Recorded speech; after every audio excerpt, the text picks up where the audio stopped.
পার্টির হামলার শিকার হয় আমাদের নেতা কর্মীরা। সারা বাংলাদেশের মানুষের অধিকার আদায়ের একজন অগ্রগামী সৈনিক বিপিনুর রত্নর এই 24-এর আন্দোলনের পরে এই স্বাধীন দেশে এখনো বিপিনুরুল হক নুরের রক্ত কেন ঝরবে? গতকালকে আমাদের কেন্দ্রীয় কর্মসূচি ছিল, আমাদের সেই কর্মসূচি জাতীয় পার্টিকে নিষিদ্ধের দাবিতে সেই কর্মসূচি কেন্দ্রীয় কার্যালয় থেকে কাকরাইল মোড়ে যাওয়ার সময় পিছন দিক থেকে জাতীয় পার্টির নেতা কর্মীরা আমাদের মিছিলের উপর হামলা করে। সেই হামলায় আমাদের অসংখ্য নেতা কর্মী আহত হয় এবং তখন মিছিল সেখান থেকে শেষ করে সবাই কেন্দ্রীয় কার্যালয়ে চলে আসে।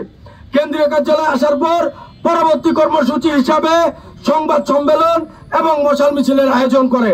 সেই মশাল মিছিল নিয়ে আবার যখন বের হয়, আবার জাতীয় পার্টির হামলার শিকার হয় আমাদের নেতা কর্মীরা।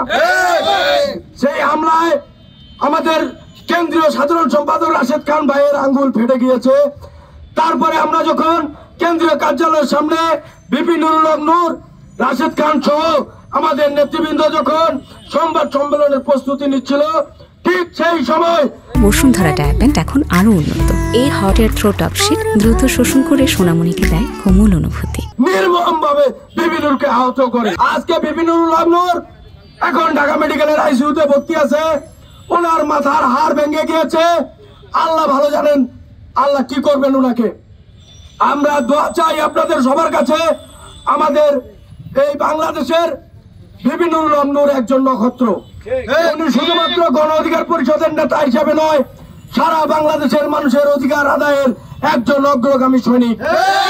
তিনি এই বিপিনুরুল হক নূর 24-এর আন্দোলনের একজন অন্যতম স্টেক হোল্ডার।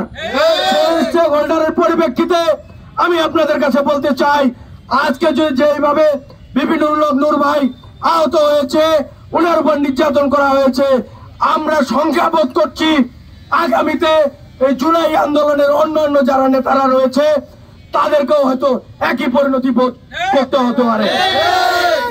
আমরা স্বরাষ্ট্র উপদেষ্টার পদত্যাগ এবং যারা সেখানে বিপিনুরুল হক নূর ভাইকে এইভাবে নির্যাতন করেছে তাদেরকে অতি দ্রুত অপসারণ করে বিচারের আওতায় নিয়ে আসতে হবে।